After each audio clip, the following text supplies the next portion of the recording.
Alive and alert on the north side of the dirt. It is your man D Real coming at you with another Be Real with D Real, where edutainment is what I do.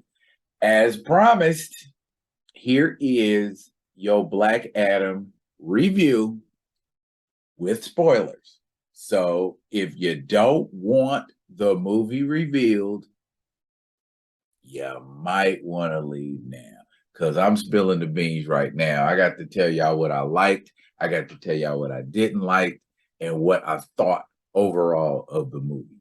That is what this video is going to consist of. So before we get started, I need y'all to do what you always do for me. Comment, like, subscribe, and share the Be Real with D Real page so that when new material comes out, like this right here, you get it. If you're digging what a brother's shoveling, put some dirt in my bucket, comment, like, subscribe, and share the Be Real with D Real page. All right. Black Adam, let's talk about it. Let's talk about it. Let's talk about it. Let's talk about it. Now, I know a lot of y'all are judging what I think of Black Adam, the movie, based on when I came, my fresh response. And that was the reason why I wanted to get a, bam, boom, bomb. I just walked out the theater and this is, and so I'll be honest, there were moments in Black Adam that were absolutely spectacular, and I had moments where I was like, yeah. And then there were moments in Black Adam where I was like, yeah. Where because here's where I'm at. I'm sincerely cheering for this movie to be good. My expectations. And that might be why, y'all got the response that y'all did get out of me when I came out of the theater was like,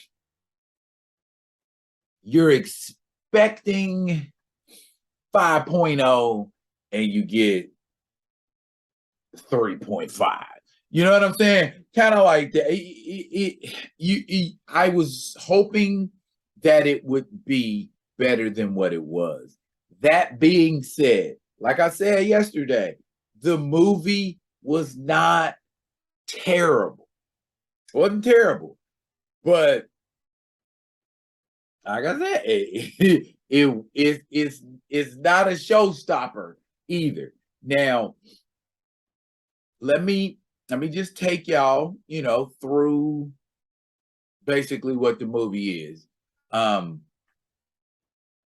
We hear about Kahndaq. We hear the story about Kahndaq and what Kahndaq is, and it's this Egypt-esque kind of a nation, and it's been taken over by, of course, a dictator, and then the wizards grant the power of Shazam to a champion, not Teth Adam, but the champion's son. Just like I had told you guys, how it was going to go down. It was going to be his son, but that's not revealed. You see what I'm saying? So when we go to Kahndaq and we see these statues that are built in honor of the hero and the savior that they're praying and hoping will come back, but who is actually trapped in a tomb. Trapped, put away because either he had become despotic himself or his actions were misconstrued. That the movie never really makes clear the fact that did he just use the powers to his advantage, or was he trying to honor his son's legacy as mighty Adam?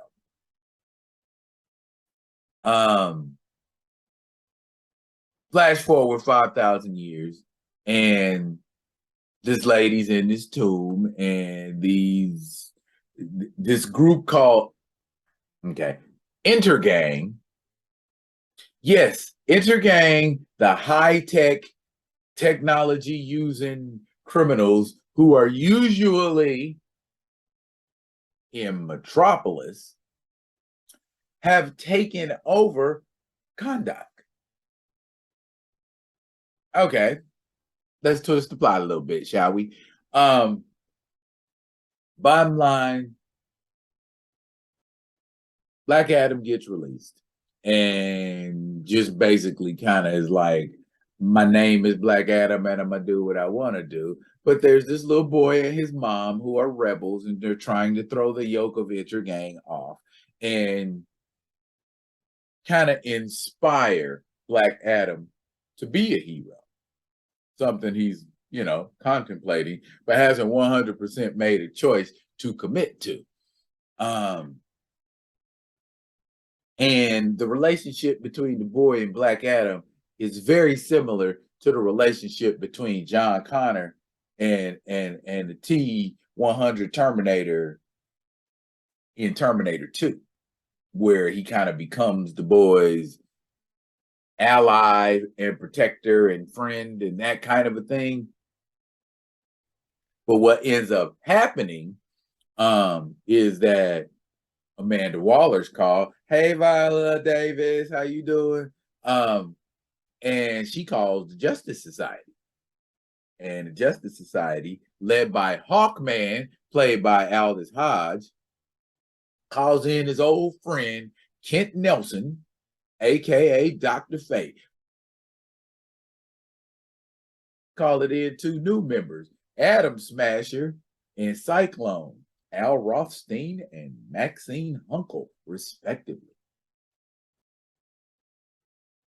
See, y'all didn't think I knew my Justice Society. I know my Justice Society. I was on that Dale Eaglesham arc.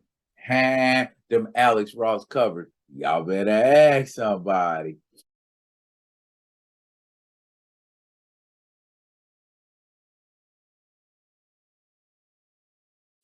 But anyway, the Justice Society proceeds to get starched by Black Adam. I mean, they have a couple moments where they get to shine for a second, like, oh, this is my power right here. Watch me do this. Oh, this is my power right here. Watch me do that. Question. The very first question that came into my head was, if y'all, the Justice Society, why ain't y'all got team tactics? Why ain't y'all got team techniques? Why are y'all going in one at a time? I'm gonna hit them one at a time. Hawkman and Dr. Fate teamed up for one attack. And I'm like, as much stuff as Dr. Fate can do, this fight should be a wrap.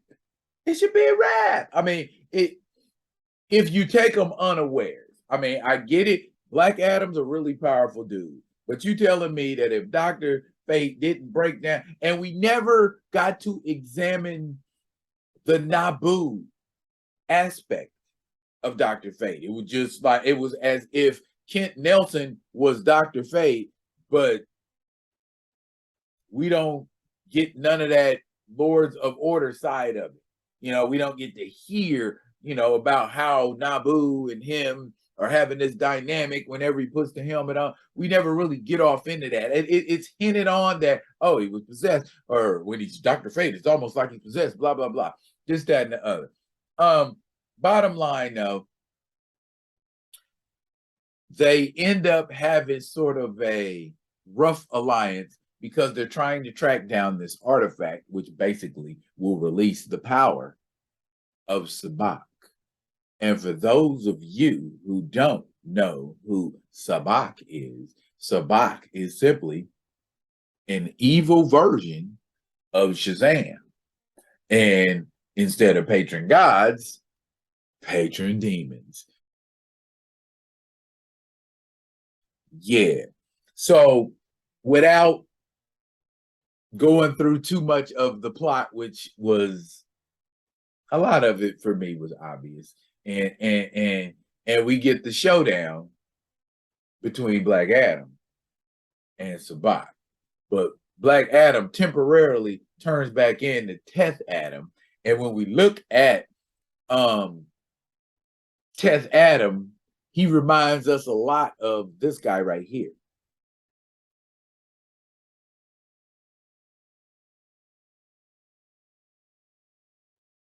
Yeah, they had that kind of CG. Rock's little head, Rock's big old head on a little big regular size, kind of Steve Rogers looking body. And so it was kind of like, okay. If Teth Adam is 5,000 years old, when he turns back into Teth Adam, shouldn't he turn to dust? No, too much thinking. Let's just that's the problem right now with comic book based movies. Darn it, we want that shit to be too technical. Why can't we just take it as a story, and there are certain elements that are going to fall to the wayside because we're Warner Brothers, that kind of a thing. But nah, but you can't help if you're a fan or at least familiar with the source material, you can't help but have a lot of that triggered. But Showdown, Black Adam, Sabak, it is very reminiscent of the fight with Steppenwolf in Justice League. It had that kind of feel and that kind of look. Now let me just get to the likes. Let me just get to the not likes, and we'll give Black Adam its overall grade. Okay, things that I liked about Black Adam: scenes with Black Adam flying and or floating.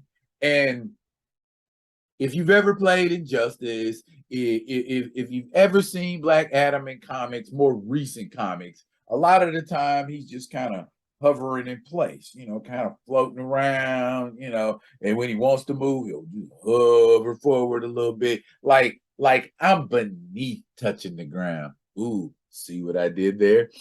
Anyway, he looked real kind of regal, and and for a lot of the movie, his costume was dingy.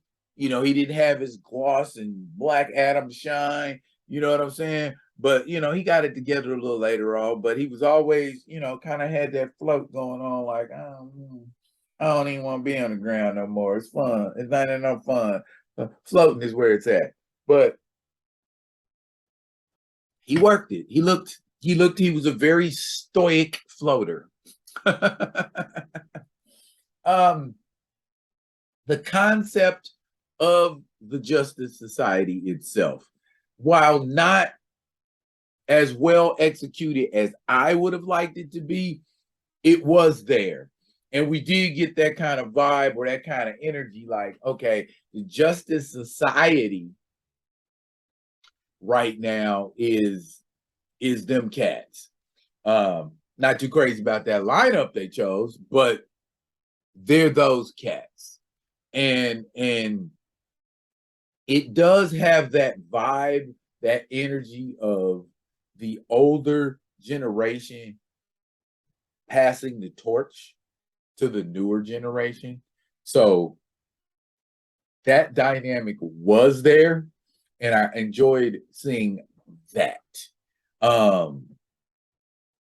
As far as I would have preferred to see like the actual like Justice Society brownstone with the table and all of that. So at some point I would have liked to see that. But it was more like we're at Carter Hall's house, and Carter Hall is filthy rich for some reason.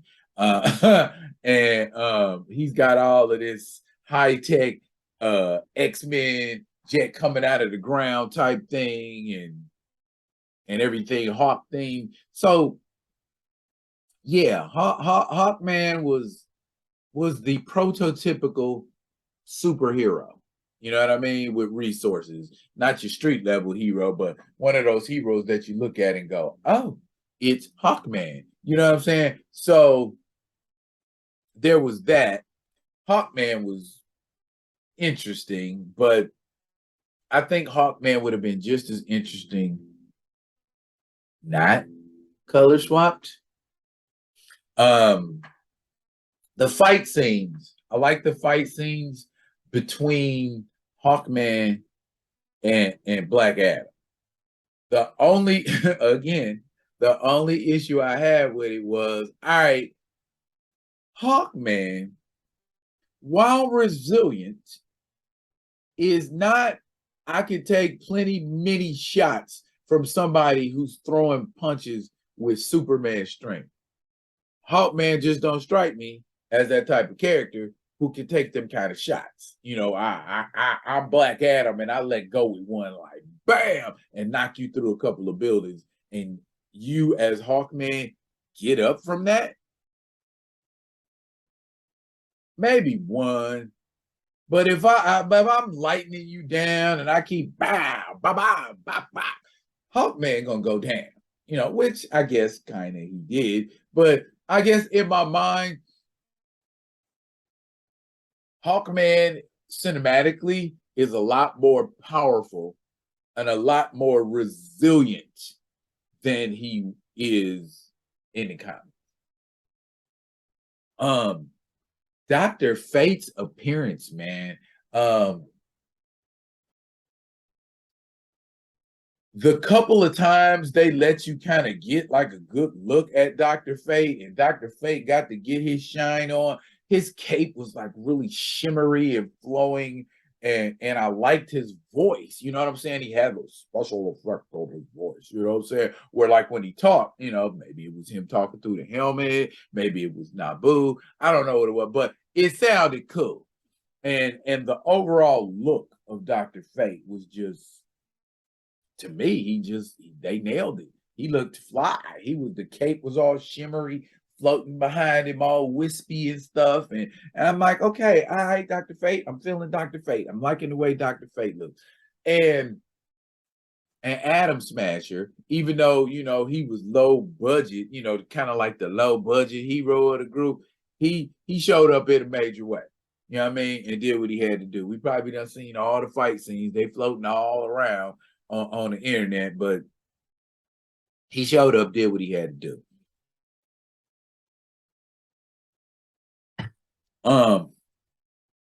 Okay, now things I didn't like.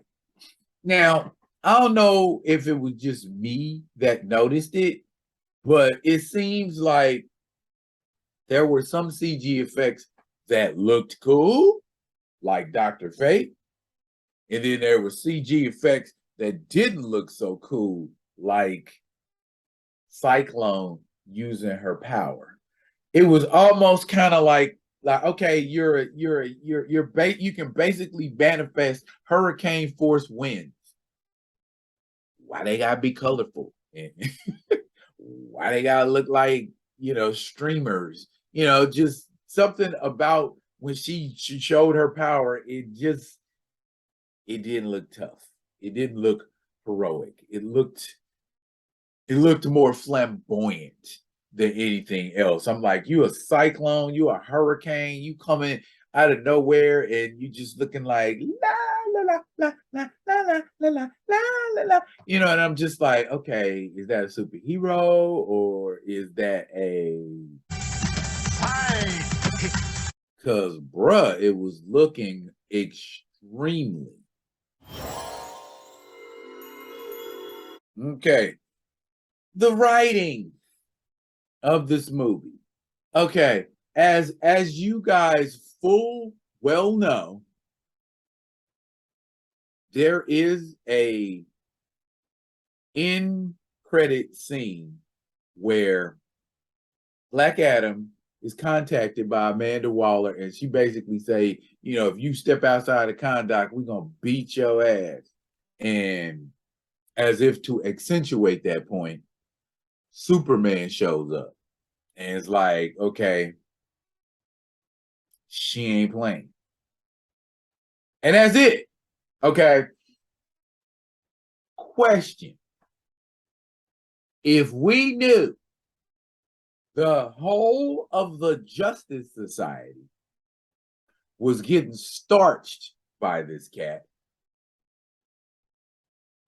why would we not call in Superman sooner? And to save life. And we were going, me and my partners, we was going back and forth about that. And I was like, okay, even, like in the comics with the Doomsday situation, right? They sent in the Justice League to try to stop Doomsday before Superman ended up going toe to toe with Doomsday. So I guess Superman is the 1% solution for everything. I don't know if it's 1%. Is it 1%? Yeah, whatever percentage it is. It's like, okay, we got to call this person in because we are all out of options. And I guess the debate between me and my friends was Superman should be the first option anyway. But then that way we become complacent and all other superheroes become a footnote. You know what I mean? Also, Rand, if Superman can run all over the earth and do everything, you know what I'm saying?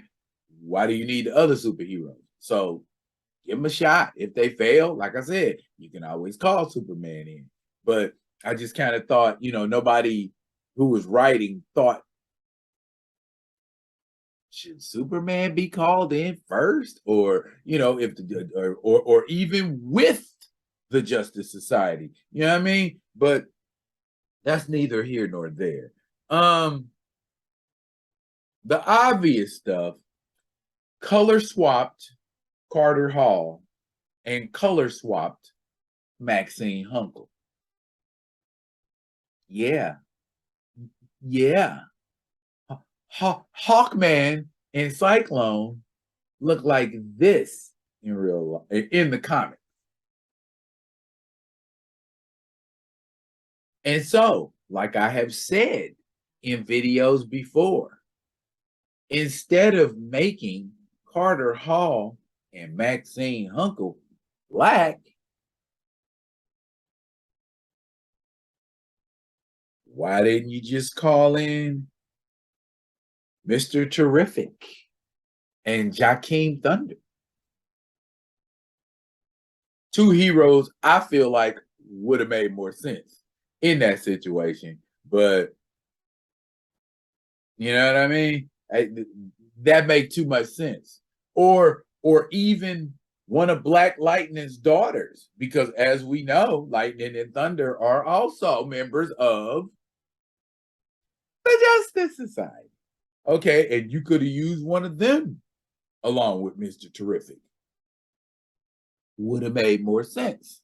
Is all I'm saying. If you wanted some black superheroes in the equation, why didn't you just use some black superheroes that are sitting around collecting dust? This is my thing. I don't understand. Overall, Black Adam is a fun romp, a nice movie to take the family out to see. That being said, there are places where Black Adam shines spectacularly, and there are places where Black Adam flickers, falters, and fails dismally. So, for